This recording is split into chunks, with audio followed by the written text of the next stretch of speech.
फिर नेक्स्ट आते हैं एरर करेक्शन। देखो यहाँ पे लिखा है पहला, सॉरी एरर करेक्शन नहीं, करेक्ट स्टेटमेंट वाला। Students from tribal areas always have low intelligence. Students जो ट्राइबल एरिया से आते हैं उनका इंटेलिजेंस लो रहता है, ये एकदम गलत स्टेटमेंट है। नहीं होता ऐसा कि ट्राइबल एरिया वाले बच्चे उनका इंटेलिजेंस कम होता है। अगर कोई ऐसा बोलता भी है टीचर कभी, जैसे मैं ही एक ट्राइबल स्कूल में अगर पढ़ा रहा हूँ और बोल दिया कि बच्चे लोग इस तरफ ट्राइबल एरिया है सर, तो यहाँ के बच्चे लोग ना उतने इंटेलिजेंट नहीं है, तो नहीं कर पाते हैं जो हम लोग उनको देना चाहते हैं, आपका पेश ही हो जाएगा। क्यों? क्योंकि आप ट्राइबल एरिया वाले बच्चों को अगर आप ये बोल रहे हैं कि लो इंटेलिजेंस है, तो वो आप ट्राइब के हिसाब से या उस एरिया के हिसाब से जजमेंट कर रहे हैं, तो वो एरिया के हिसाब से उनका इंटेलिजेंस नहीं होता, तो ये तो गलत है पहला वाला। इसमें देख लो पहला वाला कौन सा नहीं है, किसमें किसमें, ये पहला वाला इसमें है कि करेक्ट बोल रहा है तो ये नहीं आएगा। ठीक, ये ऑल फोर आर करेक्ट बोल रहा है, ये भी नहीं आएगा। यहाँ पे अब ये दोनों बचे, ठीक है। अब इसमें भी बोला है कोड स्विचिंग, दूसरा वाला पढ़ लो। Code switching is a natural strategy used by multilingual learners. Code switching और कोड मिक्सिंग, ये मैंने आपको दो चीज अच्छे से बताया था एग्जांपल देके। कोड स्विचिंग क्या होता है? जहां पे आप इंग्लिश जानते, हिंदी जानते हो, मदर टंग है आपका, इंग्लिश आप बोल रहे हो किसी जगह और आपका क्या हो रहा है।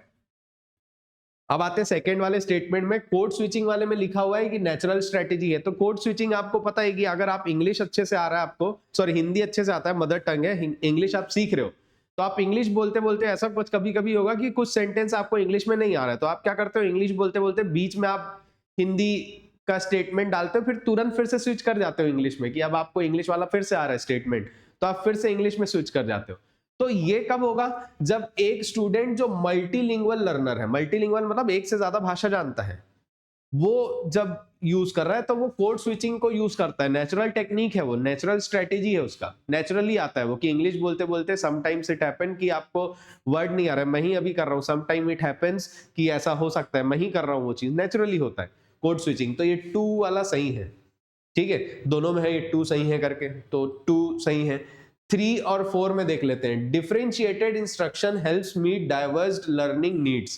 कहने का मतलब डाइवर्स लर्निंग नीड्स, डाइवर्स मतलब क्या, भिन्न भिन्न नीड्स रहते हैं, मतलब क्या, डाइवर्स क्लासरूम में अलग अलग टाइप के स्टूडेंट है तो अलग अलग नीड है। अगर अलग अलग स्टूडेंट है, अलग अलग टाइप का नीड है, उनको हम अलग अलग टाइप का, डिफरेंशिएटेड मतलब अलग अलग, डिफरेंस टाइप का, डिफरेंस मतलब डिफरेंस बिटवीन बोलते हैं ना, अलग अलग क्या है, भिन्नता क्या है उसमें बताओ। तो डिफरेंशिएटेड इंस्ट्रक्शन मतलब अलग अलग टाइप का इंस्ट्रक्शन दे रहे हैं अलग अलग टाइप के बच्चों के लिए, तो वो उनको हेल्प करता है उनके नीड्स को सेटिस्फाई करने के लिए। तो हाँ ये सही है, ठीक है, 3 वाला भी सही है कि डिफरेंशिएटेड नीड्स जो है वो डिफरेंशिएटेड इंस्ट्रक्शन हेल्प करता है, सही बात है। और ये cultural diversity has no impact on language learning. Cultural diversity जो है वो लैंग्वेज लर्निंग पे कोई इंपैक्ट नहीं क्रिएट करता, ये गलत बात है, ठीक है। कल्चरल डाइवर्सिटी जो है वो लैंग्वेज लर्निंग पे आपका इंपैक्ट करता है, आपके कल्चर की, हम देखा था कि इंपैक्ट में सराउंडिंग आता है, ठीक है, तो कल्चर का इंपैक्ट पड़ता है। तो आपका ऑप्शन कौन सा आएगा? ये ए, जिसमें सेकंड और थर्ड सही है, फोर्थ गलत है कि कोई इंपैक्ट नहीं होता, नहीं इंपैक्ट होता है उसका, ठीक है। तो ऑप्शन नंबर ए उसका आंसर है, सेकंड और थर्ड सही था। फिर आते हैं 11th क्वेश्चन। इंटरलिंगुअल का मतलब क्या है? देखो इंटर आया मतलब दो लैंग्वेज के बीच में, ये देखो डेवलपिंग लिंग्विस्टिक सिस्टम बिटवीन दो L1 एंड L2 लैंग्वेज, तो इसका ऑप्शन नंबर कौन सा है? सी, दो लैंग्वेज के बीच में, ठीक। इंटरलिंगुअल का मतलब क्या होता है? फिर नेक्स्ट क्वेश्चन असर्शन रीजन से है, ये लिखा है अ स्टूडेंट हु शटर्स, ठीक है, मतलब हकलाना, कल बताया हूं ये ने प्रीवियस वाले क्लास में, हकलाना, ठीक है, इसका मतलब क्या होता है? हकलाना। तो एक स्टूडेंट जो हकलाता है should not be asked to read aloud frequently in class, मतलब उसको नहीं बोलना है, क्या करने के लिए? जोर जोर से पढ़ने के लिए, ठीक है, जोर जोर से पढ़ने के लिए फ्रीक्वेंटली नहीं बोलना है जो हकलाता है उसको।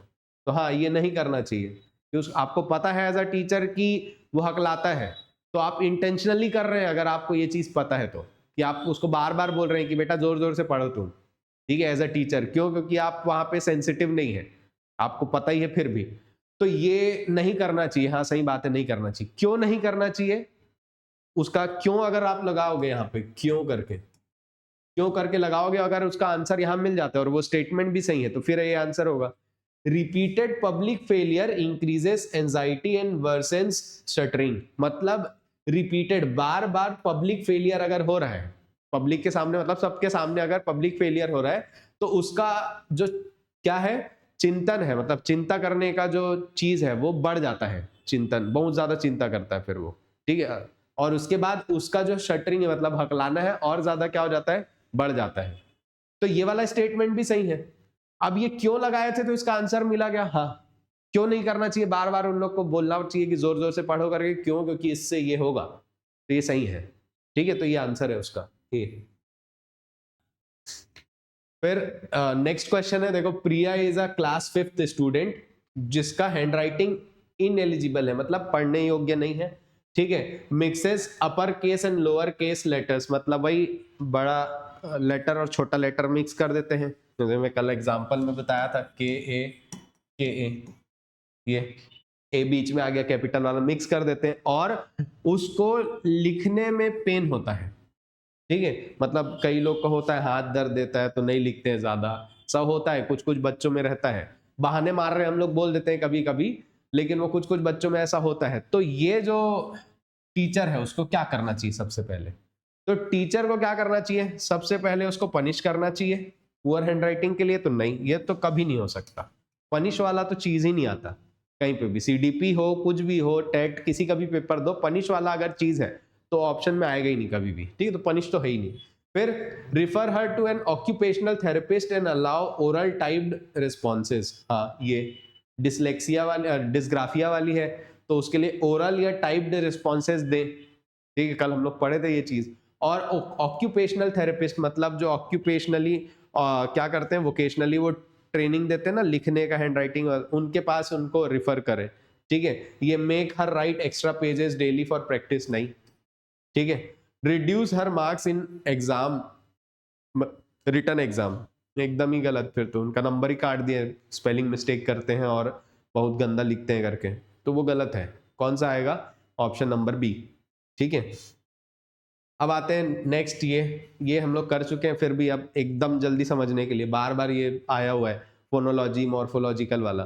देखो फोनोलॉजी मतलब साउंड से रिलेटेड है, कहीं आपको साउंड दिखेगा तो साउंड में आपको दिखेगा, ये देखो ये साउंड दिखा, पी और बी में डिस्टिंग्विश नहीं कर पाते, तो ए का डी इसमें है, इसमें है नहीं है, तो ये दोनों कट हो गया, ठीक है।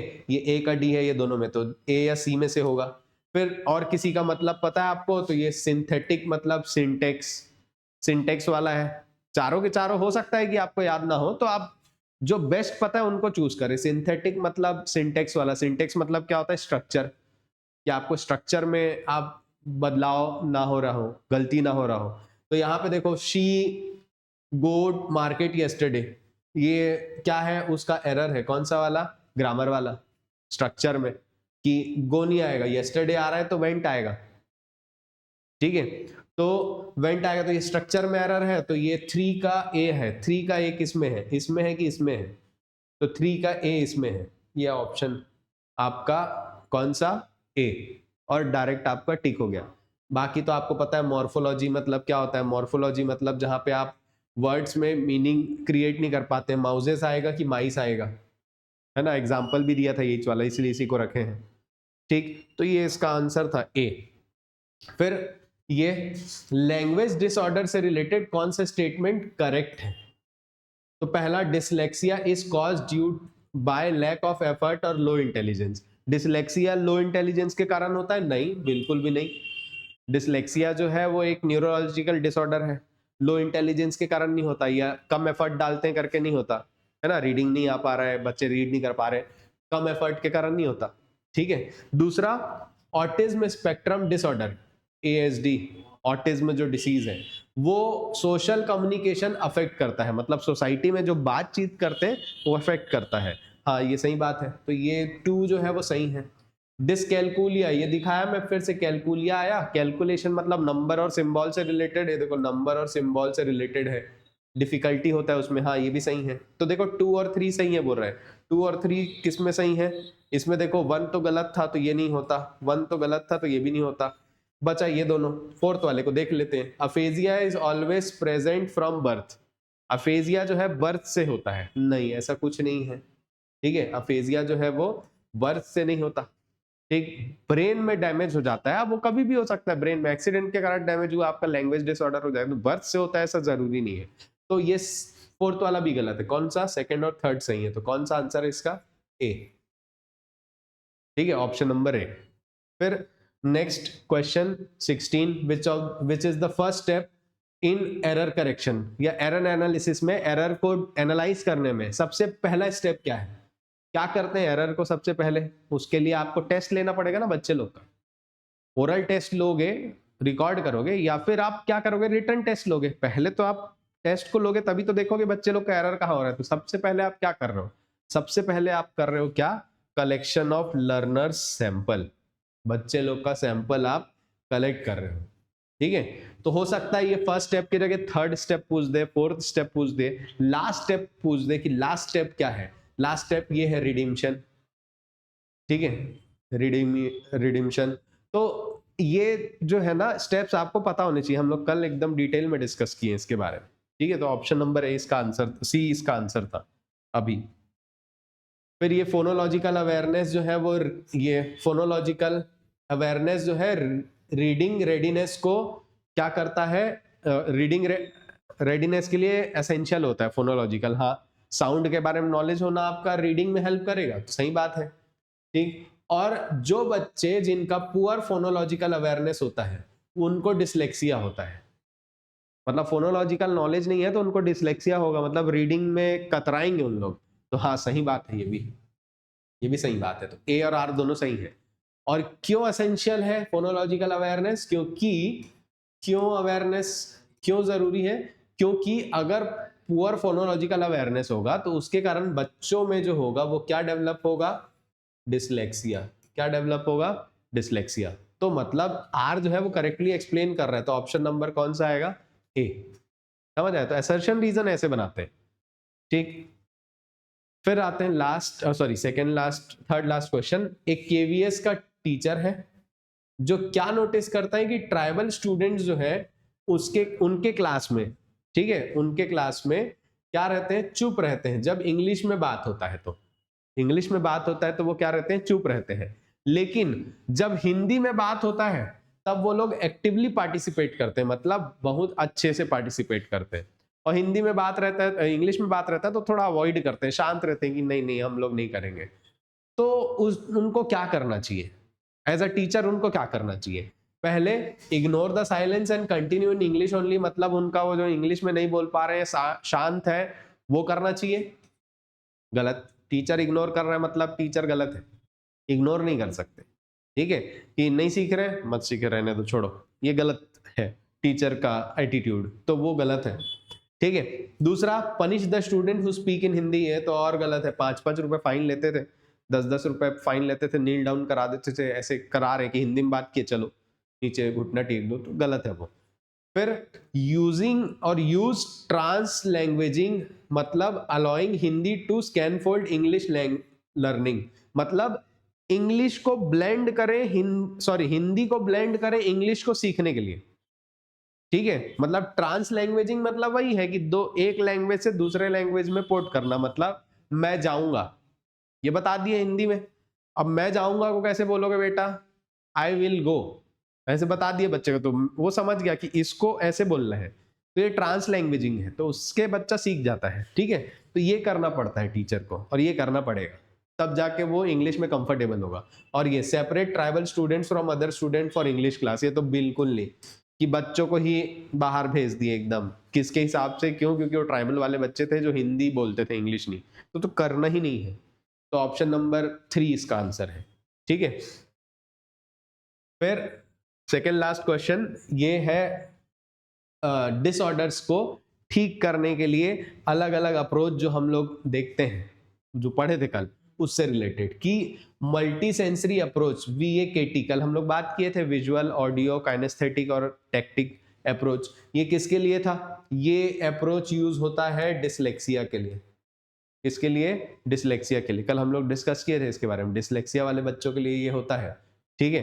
अगर आपको वो ध्यान नहीं आ रहा है तो आपको ये पता है कि जिन लोग का हैंडराइटिंग अच्छा नहीं है, बेस्ट सॉल्यूशन क्या है, टाइप्ड फॉर्म में दो या ओरल फॉर्म में रिस्पॉन्स दो। तो मतलब 2 का क्या आएगा, 2 का आएगा, सॉरी 2 का आपका क्या आएगा, 2 का आएगा बी। तो 2 का बी इसमें है, 2 का बी इसमें है, मतलब या तो ऑप्शन नंबर डी होगा या तो ऑप्शन नंबर ए होगा। ये दोनों काट दो कि होगा ही नहीं। अब इन दोनों में ढूंढो कि अंतर किसमें है। देखो यहाँ 3 का सी है और यहाँ 3 का डी है, 1 का डी है और इसमें 1 का सी है। 1 का क्या है, 1 का सी है। अभी बात की तो 1 का सी किसमें है, इसमें है, तो ये इसका आंसर है। ये गलत हो जाएगा, 1 का डी नहीं आएगा। बाकी जरूरत ही नहीं पड़ा आपको चेक करने के लिए कि किसका क्या होगा, 2 से ही आपका मैच हो गया। ठीक है, तो ऑप्शन नंबर कौन सा आता, ए। फिर लास्ट क्वेश्चन आज का ये है करेक्ट इनकरेक्ट एरर एनालिसिस के बारे में, कौन से स्टेटमेंट जो है वो सही है। ठीक है, एरर एनालिसिस के बारे में। तो देखो एरर एनालिसिस के बारे में सबसे पहला, errors are sign of failure and must be immediately corrected. Error जो है वो फेलियर का साइन है। किसका साइन है, फेलियर का साइन है, और उसको इमीडिएटली करेक्ट करना चाहिए। एरर को, मिस्टेक को करेक्ट करना चाहिए तुरंत। मिस्टेक जो ओकेशनली हुआ है, एरर तो फ्रीक्वेंटली होते जा रहा है हर बार। तो ये, और प्लस जो एरर है इसका मतलब ये नहीं है कि वो फेलियर है। मैथ्स में अगर गलती कर रहा है, इंग्लिश में बार बार गलती कर रहा है वही चीज, इसका मतलब फेल हो गया, इंग्लिश सीखेगा ही नहीं कभी, ऐसा हो ही नहीं सकता। ठीक है, सीख जाएगा वो। तो फेलियर नहीं है एरर, साइन नहीं है। ठीक, तो ये स्टेटमेंट क्या है, गलत। पहला वाला स्टेटमेंट गलत है। ये जो बोल रहा है ये नहीं आएगा, ऑल आर ट्रू, गलत है। ये 1 वाला सही है, ये भी गलत है।